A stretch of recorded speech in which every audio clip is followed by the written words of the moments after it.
Sometimes these are painful videos, but unfortunately for most people, the truth does not care about your feelings. Good evening, everyone. I hope everyone is doing well. There's quite a few things we need to talk about. First and foremost, I will just take this small liberty to basically say that Pope Francis has passed away. Apparently, he was basically having one of those events, greeting people and what have you. And then when he went to go home, or as he got home, he ended up dying, allegedly, of a stroke. And that is an actual stroke, not one of my own versions of a stroke. So, let me be clear on this. I hope that he rests well now under God's care and protection. Because I know how, well, I don't know personally, but I know that having a stroke is no funny matter. And I know at the end of the day that I would wish nobody to have to ever go through the experience of having a stroke. So God rest Pope Francis. Now, moving on to the other side of the spectrum where we need to talk about things that are a little more frustrating. First and foremost, I admire June Slater, I really do. I know that she puts a lot of hard work into her videos, she's quite smart, and she has made a number of appearances on Dan Wootton's Outspoken. However, her loyalty to reform is loyalty to a fault, unfortunately. I know she's sitting there saying that the people who need to be in power are already in power, so what reason do they have of putting in a party that is an extension of the Uni Party? I can understand the argument she makes. It's not like it's entirely devoid of logic. But the trouble is, she misses the point as far as Nigel El-Faraji is concerned. That man has willingly backstabbed anyone who stood in his way. He has done everything he can to kick out loyal members of the party if they dare to show their opinions for Tommy Robinson. And he's even kicked out party members for swearing. I mean, I accept it's not a very Christian thing to do. But my name's Matthew, so I can't help that. Anyway, it may not be a very Christian thing to do, but it's not exactly something I'd be like, oh my God, he's blasphemed and all that. And frankly, he shouldn't really be taking any notice of this. Like, obviously, goes without saying, I swear like a sailor.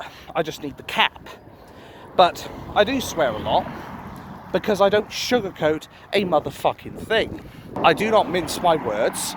I will say it exactly how it is, and I will do my best not to bullshit you. And if I do make a mistake on the off chance, I put my hands up and admit to it. Like that time where I actually had to put in the comments of my last video that Tommy Robinson wasn't actually being sentenced for the whole 18 months, just up to July, like the 22nd or something like that. But it doesn't change the fact that Tommy Robinson has had to spend effectively, 7 to 9 months in prison for contempt of court, which he never committed, if we want to get technical. And let's face it, the real reason he was locked up is because he dared to speak out against the government and their narrative. A narrative that saw a Syrian scumbag unjustly get £150,000, while one white British schoolboy, Bailey, almost took his own life, and basically his family had to flee the pissing country. But I don't want to deviate too much towards Tommy Robinson, as that's not what this video is about. Nigel has kicked out people for swearing, for showing support for Tommy Robinson, and in Rupert Lowe's case, for daring to stand up and call out Nigel El-Faraji. Which begs the question, why would a man willingly alienate most of his core voters just for the sakes of pleasing the mainstream media? And then when it came down to Zia Yusuf, who apparently received some abuse, and let me be clear, nobody should be getting any abuse, quite frankly. But what Nigel El-Faraji did was he played the race card. which was an extremely stupid thing to do, considering we all know that Islam is not a religion. Sorry, it's not a race, it's a religion. In a sense, it could be that it's not a religion, it's more a death cult. But I digress. But Nigel should know better. He should have known full well that Islam is a religion, not a race. That's like me going out of my way and saying monks are racist because of the clothes they wear. Although it would make me question what I did back in one of my companies, why I dressed up as a drunken monk.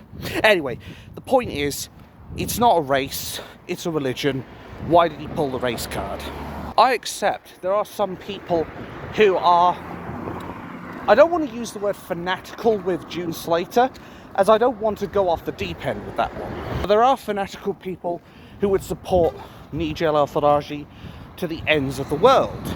I would definitely say, however, that, as I said earlier, she follows Farage with loyalty to a fault. She needs to understand that Nigel is not all he's cracked up to be. He's effectively a man who has been well known for stabbing people in the back, and when the going gets tough, Nigel wants to get going. I mean, if he was willing to go out of his way to call us all far-right thugs, is that a man I want to support? No, it isn't. Because a good leader knows full well not to alienate his core votes. And I have to ask June Slater directly, as I have tried to contact her on Twitter, but I am going to say this directly on here, and I am going to ask the question. Surely a smart woman like yourself, June Slater, can see the amount of backstabbing, lying, and treachery and pessimism that Nigel El-Faraji has been pushing.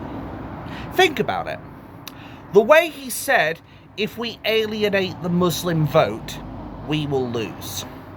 He's implying that Islam has a far greater level of reach than us, the indigenous people, when he says that, which is a complete crock of shit.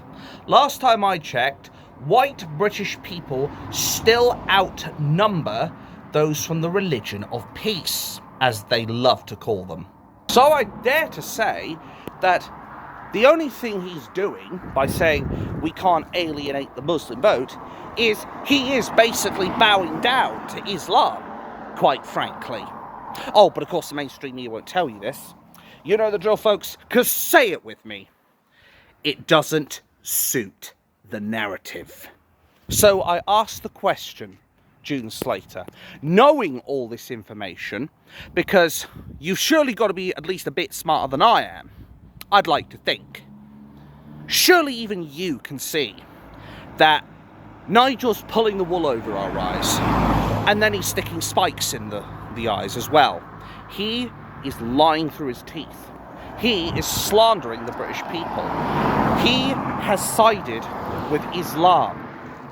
And while I do accept that a counter argument to that could be, well, what is this talk about Nigel El-Faraji potentially booting out Zia Yusuf? I think they're doing that because they're realizing that people do not like it when religion starts to have a hold in politics. I think he knows full well that if he continues to have Zia Yusuf as one of the chairmen of the Reform Party, his chances of getting in are going to go up in smoke. Just like that. And I think you also know this as well, June Slater. It's time for you to wake up and smell the coffee. Because at the end of the day, Reform are not going to get us the change we need. In fact, the Reform Party is more like the Conform Party. So please, for the love of God, lady, wake up. Now, moving on to the next thing I want to talk about, which is, I've said this quite a few times, and I've said that I don't particularly want it, and I would not advocate for it, and I do not condone it. But the cold, bitter truth is, civil war is inevitable. There is no way in God's earth that we are going to vote our way out of this one. Keir the traitor Starmer has been doing everything he can to try and replace the white working class, mainly man. Although a few women will probably be thrown in the mix as well. Oh, we've got to have our gender equality and all that. But I digress. They are trying to replace the white working class. They are doing everything they can to import people from the third world shitholes over into our country to turn our country into a third world shithole, so that they can actually have people who they're hoping they'll be able to control. But here's the thing, Islam is not a religion that is all about being subjugated. It is a religion that dominates and subjugates. It is a religion that will do everything it can to conquer every which country on this planet. If Islam had its way, Sharia law would be afflicting 6 billion people on this planet, i.e. all of them. It would affect every single person who lives on this planet. That's if they had their way. They would have Sharia law at the drop of a hat. And again, the mainstream media are not going to tell you that. But at the end of the day, this is a Christian country, and we should never bow down to Islam. Ever. But as far as this civil war is concerned, as I've said, I don't particularly want it, but the truth doesn't care about what I want. The truth cares about what's going to happen in reality. And the reality is, we're not going to see it to the next general election unless it comes up within the next 6 to 12 months. This country is going to end up having a violent revolution because the British people are starting to realise that our government is working against them.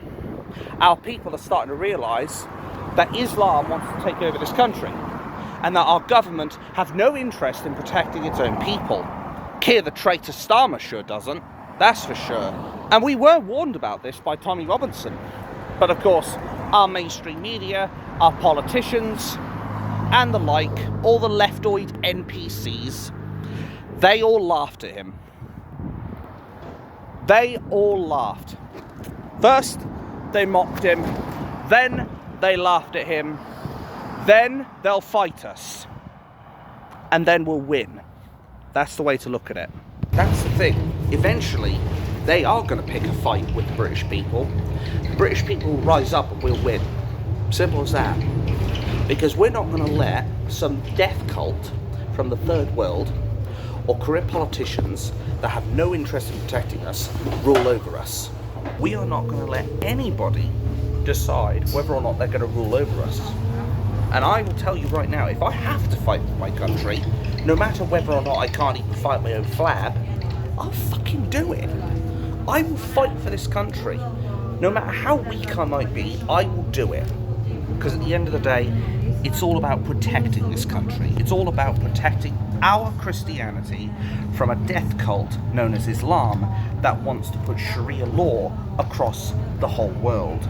But then there are people who are basically the figureheads of the movements, as it were. The people who we like to think as the main faces towards the right-wing movements or the populist movements. I'm talking people like Richard Inman. I'm talking about people like Martuzzi. I'm talking about people like Paul Thorpe. These people, to their credit, have been saying we have to do everything peacefully. But here's the thing. Why is it they are always saying this? I guess it's because they don't want to be seen on the wrong side of the moral code, as it were. But here's the thing, surely these people are smart enough to realise that we can't vote our way out of this one. Surely they have to realise that we're not going to get a solution through these conventional means. We're not going to be able to get a peaceful resolution to this. We have tried that for the last 6+ years, maybe even longer, and it has been about as successful as my 3-week salad diet. Now, what I'm about to say next is merely my humble opinion and is speculation, so take it with a grain of salt. I suspect they know full well that it's going to kick off here in Britain, and I'm not talking about half-time in football. They know full well it's going to kick off here in Britain. They know there's going to be a revolution, but they daren't put their names to it. And devil's advocate here, I do understand why, because obviously they've got families to support. It's not like they're all the king's men and women who literally are sitting in council housing and what have you, and have literally nothing to lose. I do accept that. But at the end of the day, we need people who are strong, who have got the balls, whether up here or down there, or in my case both, to be able to say, you know what? We can't vote our way out of this one. We can't get the peaceful result we were hoping for, so we must take more drastic action. No one's got the spine to say that, and I suspect it's because they know full well if it's a big YouTuber, the police will come around and knock down their doors, just like that, because they know full well these people have the ability to galvanise the nation, to raise a people's army, if you will. And right now, we have already got confirmed reports that the army is leaving in their droves. We have young recruits who are coming out and categorically saying, do not enlist in the army, do not join the army, and saying that people are leaving because they know full well what Keir the traitor Starmer and his nonce party, I mean the Labour Party, or maybe I was right first time, are doing. They know full well that it's not a patriotic fight for their country, it is literally throwing meat into a meat grinder. They are sacrificing them for the sakes of wokery and globalism. And they don't want to fight somebody else's wars. They don't want to fight in a war that literally has nothing to do with us. And I wholly cannot blame them. And good on those soldiers for actually sticking to their principles and not letting Keir the traitor Starmer let his diktat be how they run their army, quite frankly. The army's numbers are dropping. The police's numbers are dropping. The migrants may be here in their millions and what have you, and a lot of them may be armed with machetes, because we see so many of those idiots post on YouTube or TikTok or Twitter or whatever, brandishing their machetes so blatantly and so liberally like there's no tomorrow. And do our two-tier police do anything about it? I think we all know the answer to that one.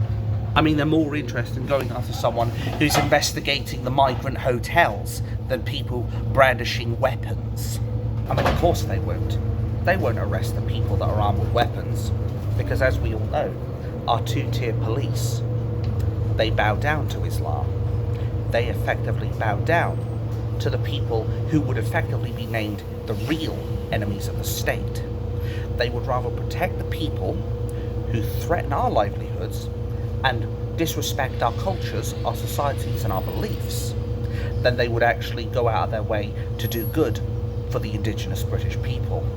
They will never, ever provide the British people the support they need. And people wonder why there are more and more people who are coming out on YouTube or coming out on other websites and are basically saying, we must prepare for the inevitable civil war. Because as I said, the cold bitter truth is it's coming. There is going to be a civil war, there's going to be a revolution, and there's not a damn thing any of us can do about it. It is a matter of when, not if. And we must all be ready to defend ourselves at the drop of a hat. We have to be ready for the absolute worst case scenario. It will happen. It's not pessimism, it's realism. Because when you make peaceful resolution impossible, you make violent revolution inevitable. And Keir the traitor Starmer has definitely done a very good job of that. I would not be surprised if there are people who are armed with guns, legally or otherwise, who would be willing to use them against the very oppressors in the government. And as I said, I don't want it. I've always said this, I don't want that shit, but the truth is, it's going to happen.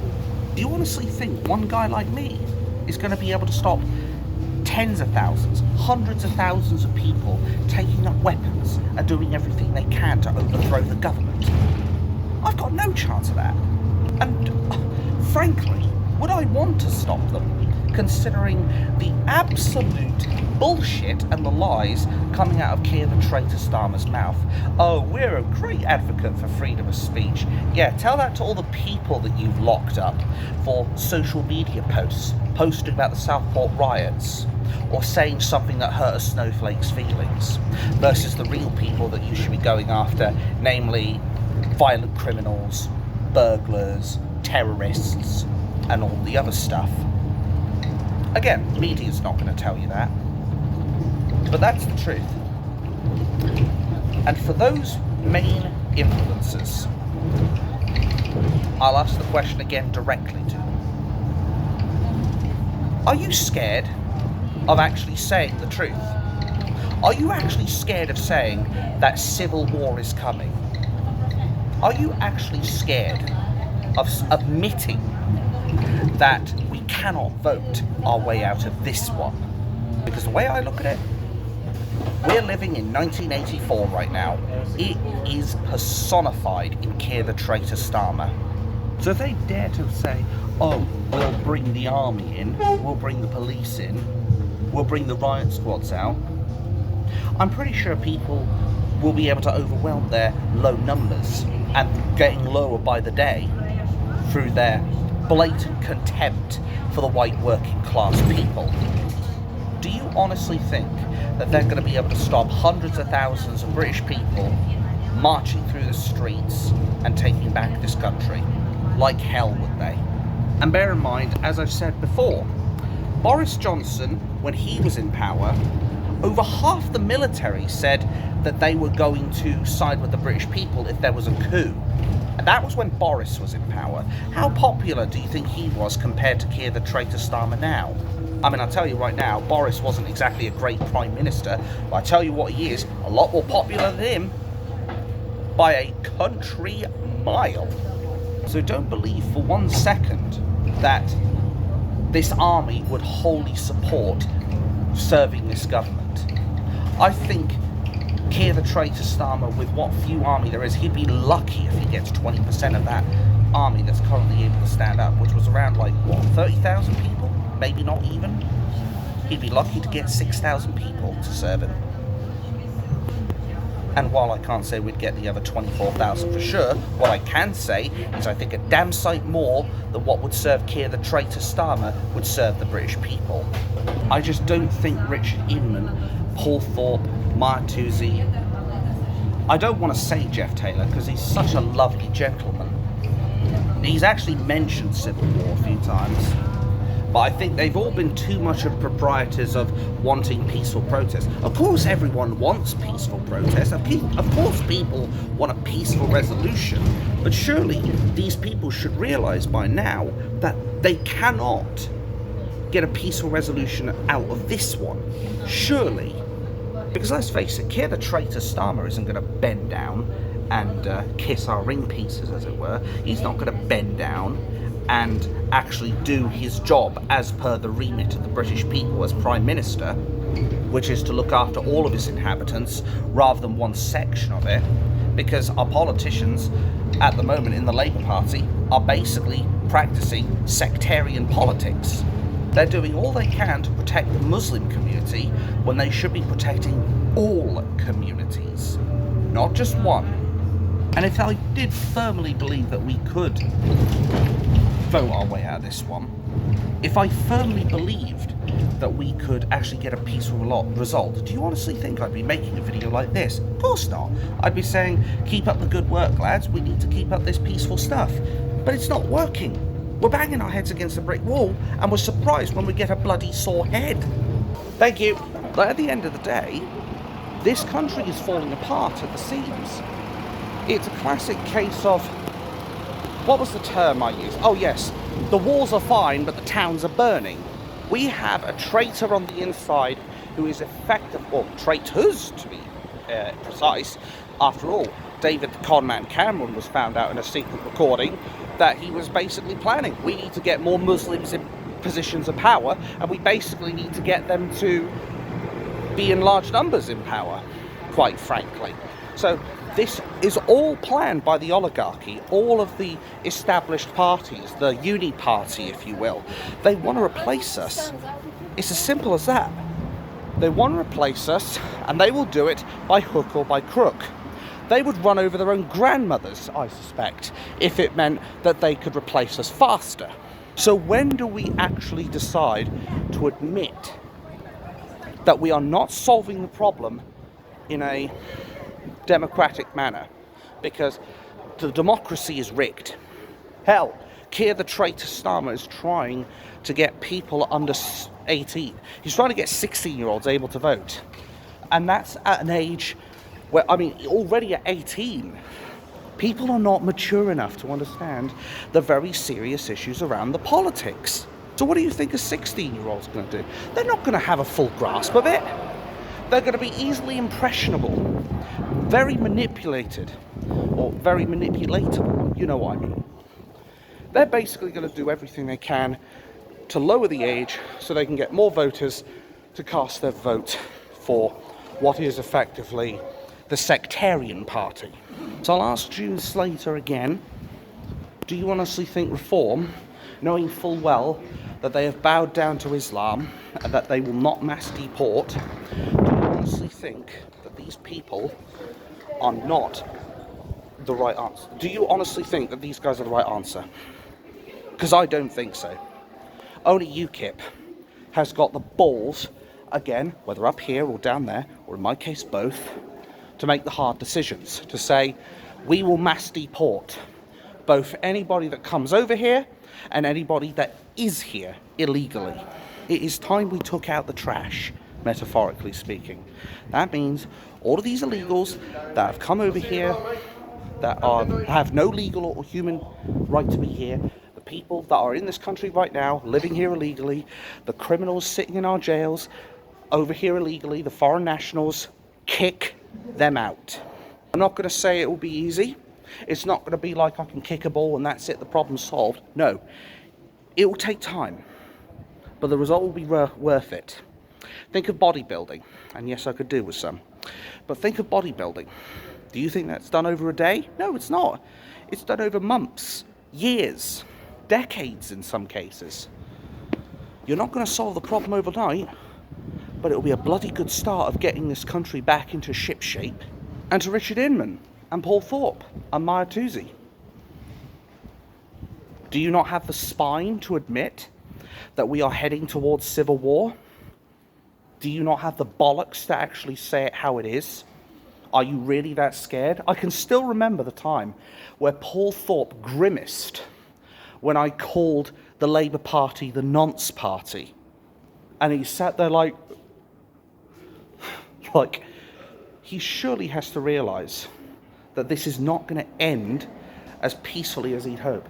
This idyllic dream that they have is not going to happen. It's not going to come to fruition. He's got much hope of that as I have of going to the moon in a rocket and getting a fuselage big enough to carry me. Anyway, he's not going to be able to get this idyllic dream. It's as simple as that. The only way we can reclaim this country is by preparing for civil war. That's the cold, bitter truth. And I know Nick Tenconi's not going to like that, but the truth is, that's how we reclaim our country. I don't want it to come to that. I've never wanted it to come to that. I don't advocate for that, but I understand it's going to happen. The bottom line is this is England. This is our country. And we must be fighting tooth and nail for every single millimetre of ground here in the UK. This is a Christian country, and it should remain that way. Christianity should be at the foundation of our teachings, not Islam. People who care about this country, who actually want the best for this country, should be in power. Not Keir the traitor Starmer and his group of WEF wankers. But it's clear now that we are not going to be able to vote our way out of this. And it's about time people had the balls to say it how it is.